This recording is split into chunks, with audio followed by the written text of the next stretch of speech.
നമസ്കാരം.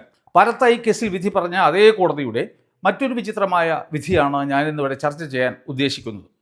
പാലത്തായി കേസിൽ അകാരണമായി പ്രതിയായിരുന്ന പത്മരാജനായിരുന്നു ശിക്ഷിക്കപ്പെട്ടത് എങ്കിൽ ഈ കേസിൽ അതിജീവിതയെ പീഡിപ്പിച്ചത് പ്രതി മാത്രമായിരുന്നില്ല, പോലീസും കോടതിയും കൂടി ആയിരുന്നു എന്നാണ് വിധിന്യായം കാണിക്കുന്നത്. ഈ കേസിനാസ്പദമായ സംഭവം നടക്കുന്നത് 2014 ആണ്. 10ാം ക്ലാസ്സിൽ പഠിക്കുന്ന 15 വയസ്സുള്ള പെൺകുട്ടിയെ തൻ്റെ അമ്മയോടൊപ്പമായിരുന്നു താമസം. അവളുടെ അച്ഛൻ അവളുടെ അമ്മയെ നേരത്തെ തന്നെ ഉപേക്ഷിച്ചിട്ട് പോയിരുന്നു. എന്നാൽ അവളുടെ അമ്മ അയാളുമായിട്ടുള്ള ബന്ധം വിടർത്തിയിരുന്നില്ല. എങ്കിലും തൊട്ട് അയൽപ്പക്കത്തുള്ള 66 വയസ്സുള്ള ഒരാളുമായിട്ട് അവർ ജീവിതം ആരംഭിക്കുന്നു. അയാൾക്കായിരുന്നുവെങ്കിൽ 2 വേറെ ഭാര്യമാരും അതിൽ കുട്ടികളും ഉണ്ടായിരുന്നു.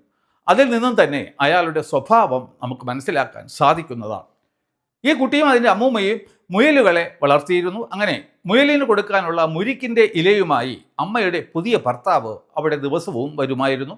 അങ്ങനെ ഒരു ദിവസം അയാൾ വന്നപ്പോൾ അമ്മൂമ്മ സ്ഥലത്തില്ലായിരുന്നു. അങ്ങനെ ആ വീടിൻ്റെ അടുക്കളയിൽ വെച്ചിട്ട് അയാൾ ആ കുട്ടിയെ പീഡിപ്പിച്ചു. തുടർന്ന് 2 ദിവസം കഴിഞ്ഞിട്ട് അയാളുടെ സ്വന്തം വീട്ടിലും ഈ കുട്ടിയെ വിളിച്ചു വരുത്തി അയാൾ പീഡിപ്പിച്ചു. അടുത്ത മാസം, അതായത് സെപ്റ്റംബറിൽ, അവൾ വീട് മാറിയിട്ട് അമ്മയോടും ഈ കേസിലെ പ്രതിയോടും കൂടി താമസം ആരംഭിച്ചു. എന്നാൽ ആ സമയത്ത് അവൾക്ക് ശ്വാസതടസ്സവും ഛർദിലും ഉണ്ടായി, അവശയായി. അതുകൊണ്ട് അവൾ സ്കൂളിൽ പോകുന്നതേ നിർത്തിവച്ചു. അങ്ങനെ കുറച്ച് നാൾ കഴിഞ്ഞപ്പോൾ ഈ പരീക്ഷ അടുത്ത സമയത്ത് സ്കൂളിലെ ചില അധ്യാപികമാർ അവളുടെ വീട്ടിലെത്തി കുട്ടിയെ പരീക്ഷ എഴുതാൻ വേണ്ടിയിട്ട് അയക്കണം എന്നാവശ്യപ്പെട്ടു. അതിൻ്റെ അടിസ്ഥാനത്തിൽ പിറ്റേ ദിവസം തന്നെ അമ്മയും മകളും കൂടി സ്കൂളിലെത്തി. എന്നാൽ കുട്ടിക്ക് പരീക്ഷ എഴുതാൻ കഴിഞ്ഞില്ല, വളരെ അവശയായിരുന്നു. അങ്ങനെ ഈ സംശയം തോന്നിയ അധ്യാപികമാർ പ്രഗ്നൻസി ടെസ്റ്റിൻ്റെ ഈ കിറ്റ് വരുത്തിയിട്ട് ഈ കുട്ടിയെ പരിശോധിച്ചപ്പോൾ അതിൻ്റെ ഫലം പോസിറ്റീവ് ആയിരുന്നു. ഉടൻ തന്നെ ഈ സ്കൂൾ അധികൃതർ കാര്യം ചൈൽഡ് ഹെൽപ്പ് ലൈനിനെ അറിയിക്കുകയും അവർ അവിടെ വന്നതിന് ശേഷം ഈ കുട്ടിയെ നേരെ കണ്ണൂരുള്ള ജില്ലാ ആശുപത്രിയിൽ കൊണ്ടുപോയി ഈ കുട്ടിയുടെ ഗർഭം സ്ഥിരീകരിക്കുകയും ചെയ്തതിന് ശേഷം ഈ ചൈൽഡ് ഹെൽപ്പ് ലൈൻ അധികൃതർ അവളെ ഒരു അഡോപ്ഷൻ സെൻറ്ററിലാണ് ഏൽപ്പിച്ചത്. അങ്ങനെ അവിടെ കഴിഞ്ഞു വരവേ 20/5/2015 കോഴിക്കോട് മെഡിക്കൽ കോളേജിൽ വച്ചിട്ട് അവൾ ഒരു ആൺകുഞ്ഞിന് ജന്മം നൽകുകയും ചെയ്തു. അതിനുശേഷം തുടർന്നും അവർ രണ്ടും ഈ അഡോപ്ഷൻ സെൻറ്ററിൽ തന്നെ ആയിരുന്നു താമസം. ഇതിനകം തന്നെ അതിജീവിതയുടെ അമ്മയുടെ പുതിയ ഭർത്താവിനെ പ്രതി ചേർത്ത് പോലീസ് കേസ് ചാർജ് ചെയ്തു. അത് പോക്സോ വകുപ്പിന് അടിയിലാണ് ചാർജ് ചെയ്തിരുന്നത്. എന്നാൽ ഇയാൾക്ക് ഉന്നതമായ രാഷ്ട്രീയ ബന്ധങ്ങൾ ഉണ്ടെന്നാണ് അറിയാൻ കഴിയുന്നത്. അതുകൊണ്ട് തന്നെ ഈ പോലീസ് ഈ കേസിൽ വേണ്ടത്ര നല്ല രീതിയിൽ അന്വേഷണം നടത്തുകയോ വേണ്ട തെളിവുകൾ ശേഖരിക്കുകയോ ചെയ്തില്ല. 18 വയസ്സിന് താഴെ പ്രായമുള്ള കുട്ടികളെ, പ്രത്യേകിച്ചും പെൺകുട്ടികളെ, ഈ ലൈംഗിക അതിക്രമങ്ങളിൽ നിന്നും സംരക്ഷിക്കുന്നതിന് വേണ്ടിയിട്ടാണ് 2012 പ്രതിക്ക് കഠിനമായ ശിക്ഷ ഉറപ്പാക്കുന്ന രീതിയിലുള്ള വകുപ്പുകൾ ചേർത്തുകൊണ്ട് പോക്സോ നിയമം നിലവിൽ വന്നത്. അതിന് പ്രത്യേകിച്ചും 2 പ്രധാന ഘടകങ്ങളാണ് ഉള്ളത്.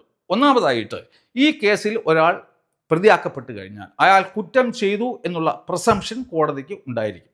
അതായത് ഒരു മുൻധാരണയോടുകൂടി ആയിരിക്കും കോടതി ഈ കേസിനെ സമീപിക്കുക. കോടതിയുടെ അത്തരത്തിലുള്ള പ്രസംഷനെ അല്ലെങ്കിൽ മുൻധാരണയെ മാറ്റിയെടുക്കേണ്ടത് ഈ പ്രതിയുടെ ഡ്യൂട്ടിയാണ്. അതിനു വേണ്ടിയിട്ട് അയാൾക്ക് വേണമെങ്കിൽ ഡോക്യുമെൻറ്റ്സ് എന്തെങ്കിലും വേണമെങ്കിൽ രേഖയായിട്ട് കാണിക്കാം. അല്ലാത്ത പക്ഷം ഈ പ്രോസിക്യൂഷൻ സാക്ഷികളെ ക്രോസ് വിസ്താരം ചെയ്യുന്ന സമയത്ത് അതിലൂടെ ആ സാക്ഷികൾ പറയുന്നത് കള്ളമാണെന്ന് സ്ഥാപിച്ചെടുക്കണം. അത് ഞാൻ നേരത്തെ പറഞ്ഞതുപോലെ എക്സ്ക്ലൂസീവ്ലി ഈ പ്രതിയുടെ ഡ്യൂട്ടിയാണ്.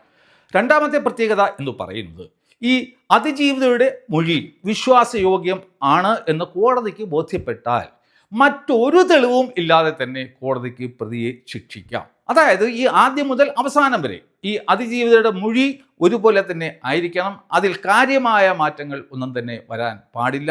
പ്രതിയെ തിരിച്ചറിയാതിരിക്കാൻ പാടില്ല. അതുപോലെ തന്നെ ഈ പീഡനം നടത്തിയ രീതിയിലും മാറ്റങ്ങൾ വരുത്താൻ പാടില്ല. ഒരു ദിവസം, സമയം, അങ്ങനെയുള്ള ചെറിയ ചെറിയ കാര്യങ്ങളിൽ വ്യത്യാസം വന്നാലും അതൊരു വലിയ തെറ്റായിട്ട് കോടതി കണക്കിലെടുക്കുകയും ചെയ്യില്ല. അങ്ങനെയുള്ള വിശ്വാസയോഗ്യമായ ഈ മൊഴി നൽകുന്ന അതിജീവിതയാണ് സ്റ്റേർലിംഗ് വിറ്റ്നസ് ആണെന്ന് പറയുന്നത്. ഒരു അതിജീവിത സ്റ്റേർലിംഗ് വിറ്റ്നസ് ആണെന്ന് കണ്ടു കഴിഞ്ഞാൽ മറ്റൊരു തെളിവും കൂടാതെ തന്നെ കോടതിക്ക് പ്രതിയെ ശിക്ഷിക്കാം എന്നുള്ളതാണ് ഈ പോക്സോ കേസിൻ്റെ രണ്ടാമത്തെ പ്രത്യേകത. ഇനി നമുക്ക് കേസിലേക്ക് വരാം. ഈ കേസിലെ പ്രതിയുടെ പൊട്ടൻസി ടെസ്റ്റ് നടത്തി അത് പോസിറ്റീവാണെന്ന് കാണിക്കുന്ന ഫലം, മെഡിക്കൽ സർട്ടിഫിക്കറ്റ് കോടതി മുമ്പാകെ തെളിവായി ഹാജരാക്കിയിരുന്നു. അതുപോലെ തന്നെ ഈ പോക്സോ കേസുകളിൽ ഈ അതിജീവിതയുടെ പ്രായത്തിന് വളരെ പ്രാധാന്യമുണ്ട്. ഈ പ്രായം 18 വയസ്സിന് താഴെ തന്നെ ആയിരിക്കണം, എങ്കിൽ മാത്രമേ ഈ പോക്സോ വകുപ്പുകൾ നിലനിൽക്കൂ.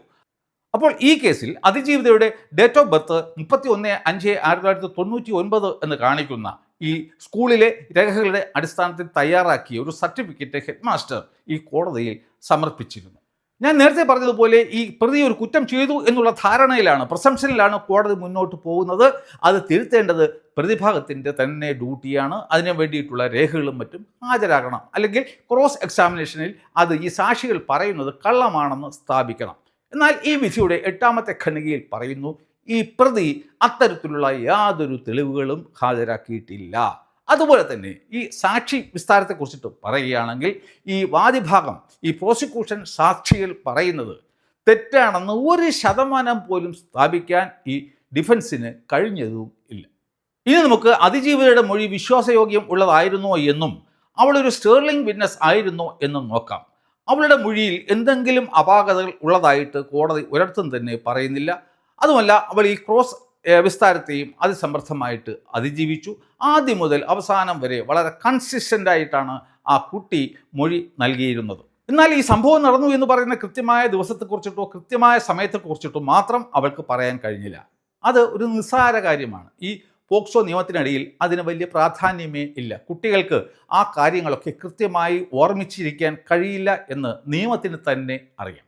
അതുകൊണ്ട് തന്നെ നമുക്ക് ഇവിടെ ഒരു സ്റ്റേർലിംഗ് വിറ്റ്നസ് ആയി തന്നെ കണക്കാക്കേണ്ടി വരും. അങ്ങനെ ആണ് എന്നുണ്ടെങ്കിൽ അവളുടെ മാത്രം മൊഴിയുടെ അടിസ്ഥാനത്തിൽ മറ്റൊരു തെളിവും കണക്കിലെടുക്കാതെ തന്നെ കോടതിക്ക് വേണമായിരുന്നു എങ്കിൽ ആ പ്രതിയെ ശിക്ഷിക്കാമായിരുന്നു. പക്ഷേ അയാളെ വെറുതെ വിടുകയാണ് ഉണ്ടായത്. കണ്ണൂർ ജില്ലാ ആശുപത്രിയിലെ ഡോക്ടർ സിന്ധി ആയിരുന്നു ഈ കുട്ടിയെ ആദ്യമായിട്ട് 6/3/2015 പരിശോധിച്ചതും അവരുടെ ഗർഭം സ്ഥിരീകരിച്ചതും. അവരുടെ സർട്ടിഫിക്കറ്റ് ഈ കേസിലെ തെളിവായി വന്നിരുന്നു. അവർ ഈ കേസിലെ 16ാമത്തെ സാക്ഷിയും ആയിരുന്നു. അവർ അതിനനുസരിച്ചിട്ട് ഈ സാക്ഷിമൊഴി നൽകുകയും ചെയ്തു. ആ സാക്ഷിമൊഴികളെയോ അവരുടെ സർട്ടിഫിക്കറ്റിനെയോ ഈ അവിശ്വസിക്കേണ്ട യാതൊരു കാര്യവും ഇല്ല എന്ന് കോടതി അതിൻ്റെ വിധിന്യായത്തിൻ്റെ 21ാമത്തെ ഖണ്ഡികയിൽ പറയുകയും ചെയ്യുന്നുണ്ട്. ഈ കേസിലെ 10ാം സാക്ഷി സിസ്റ്റർ സ്നേഹലതയായിരുന്നു. ഈ അഡോപ്ഷൻ സെൻറ്റർ എവിടെയാണോ ഈ ചൈൽഡ് ലൈൻ പ്രവർത്തകർ ഈ കുട്ടിയെ കൊണ്ടുചെന്ന് ആക്കിയത് അതിൻ്റെ നടത്തിപ്പുകാരി. അവർ സാക്ഷിമൊഴി നൽകിയത് എന്താണെന്ന് വെച്ചാൽ ഈ കുട്ടിയെ അവിടെ അഡ്മിറ്റ് ചെയ്യുന്ന സമയം അവൾ ഗർഭിണിയായിരുന്നു, അഡ്വാൻസ്ഡ് സ്റ്റേജിലായിരുന്നു. തുടർന്ന് 20/5/2015 അവൾ ഈ കോഴിക്കോട് മെഡിക്കൽ ആശുപത്രിയിൽ വെച്ചിട്ട് ഒരു ആൺകുട്ടിയെ പ്രസവിക്കുകയും ചെയ്തു എന്ന് ഈ സിസ്റ്റർ സ്നേഹലതയും മൊഴി നൽകി. വളരെ വിചിത്രമായ വാദങ്ങളാണ് ഈ പ്രതിയുടെ അഭിഭാഷകൻ ഉയർത്തിയത്. അയാൾ പറഞ്ഞത് ഈ പീഡനവും ഗർഭവും ഒക്കെ തന്നെ വളരെ സാങ്കല്പികമായ കഥകളാണ്. ഈ പെൺകുട്ടിയുടെ അമ്മ ഈ പ്രതിയുടെ 3ാമത്തെ ഭാര്യയാണ്. അതിൽ നിന്ന് തന്നെ അയാളുടെ സ്വഭാവം ശരിയല്ല എന്ന് നമുക്ക് മനസ്സിലാക്കാം.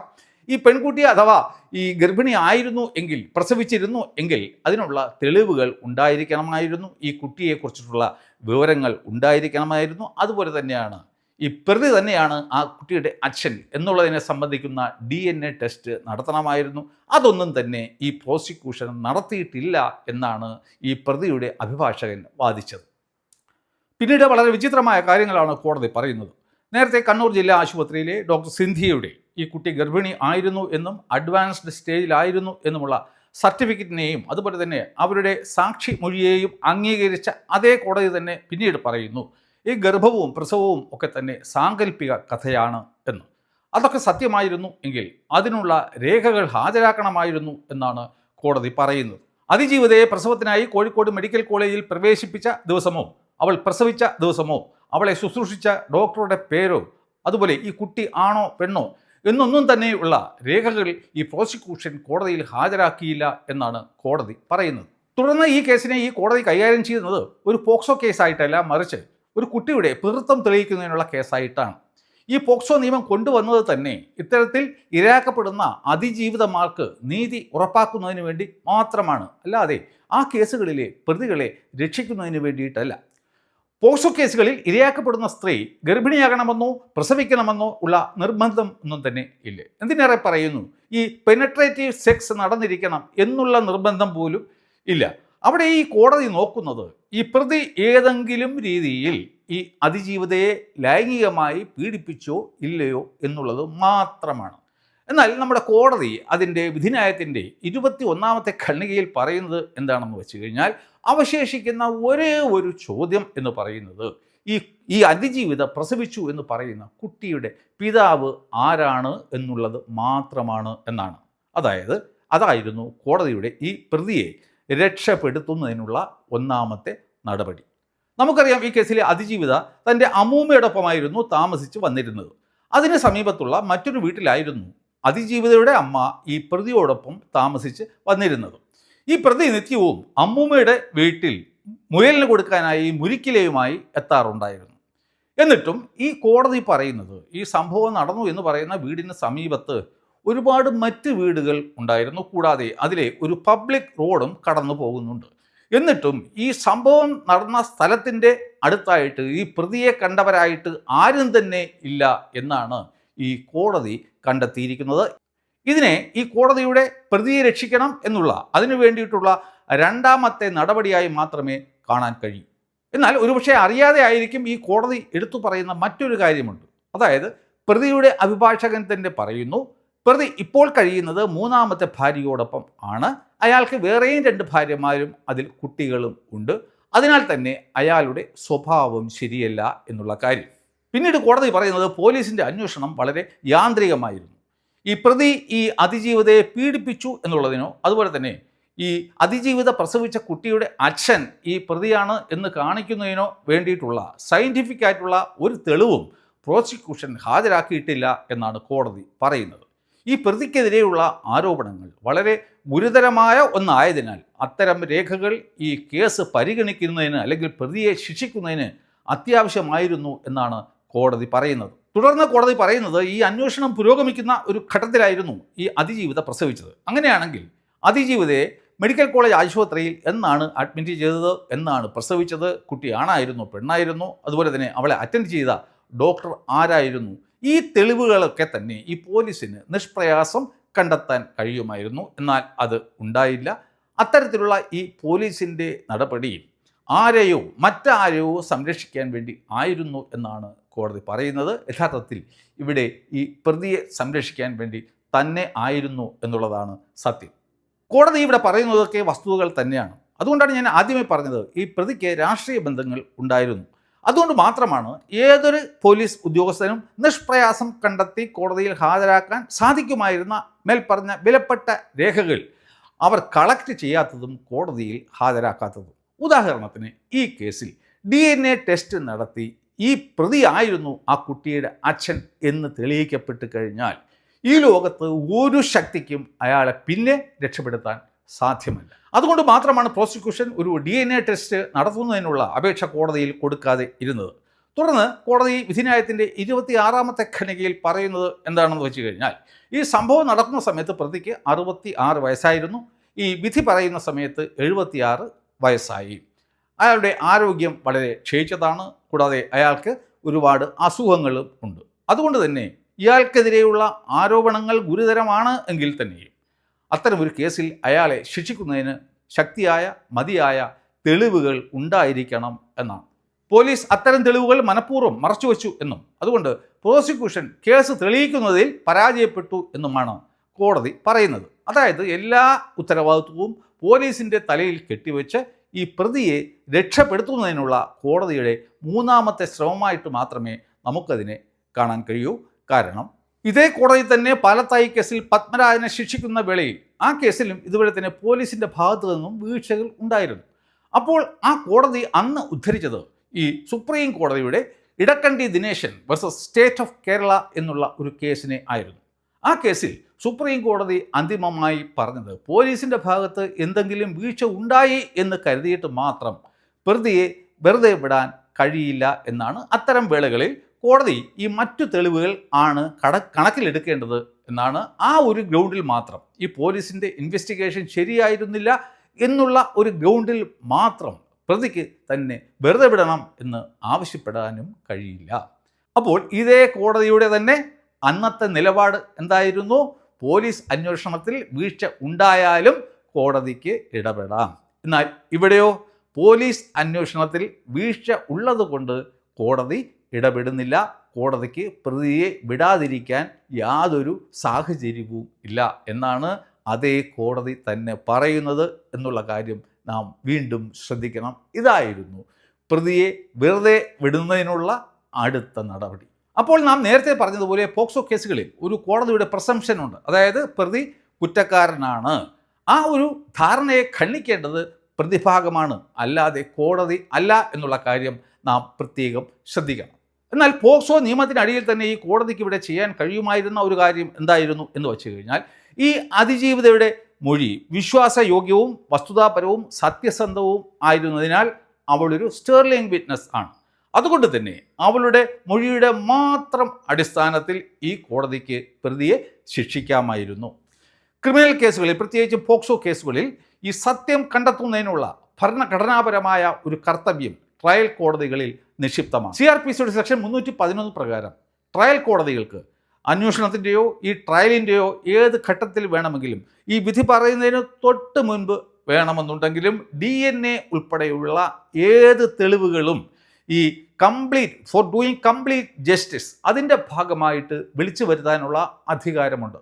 കൂടാതെ എവിഡൻസ് ആക്ടിൻ്റെ സെക്ഷൻ 165 പ്രകാരം ഒരു കുറ്റവാളി ആരാണെന്ന് സ്ഥിരീകരിക്കുന്നതിനും, അതുപോലെ തന്നെ ഈ അതിജീവിതയുടെ മൊഴി ശരിയാണോ തെറ്റാണോ എന്ന് അറിയുന്നതിന് വേണ്ടിയും, അതുപോലെ തന്നെ ഒരു കുട്ടിയുടെ അച്ഛൻ ആരാണെന്ന് അറിയുന്നതിനും വേണ്ടി കോടതിക്ക് തന്നെ സ്വമേധയാ ഒരു DNA ടെസ്റ്റിന് ഉത്തരവിടാം. പോക്സോ കേസുകളിൽ അതിജീവിതയുടെ മൊഴിയുടെ മാത്രം അടിസ്ഥാനത്തിൽ വേണമെങ്കിലും പ്രതിയെ ശിക്ഷിക്കാം. എങ്കിലും ഈ അത്തരം കേസുകളിൽ DNA ഫലം ഉണ്ടെന്നുണ്ടെങ്കിൽ അത് ഏറ്റവും നല്ല സയൻറ്റിഫിക് എവിഡൻസ് ആയിരിക്കുമെന്നാണ് സുപ്രീം കോടതി പറഞ്ഞിട്ടുള്ളത്.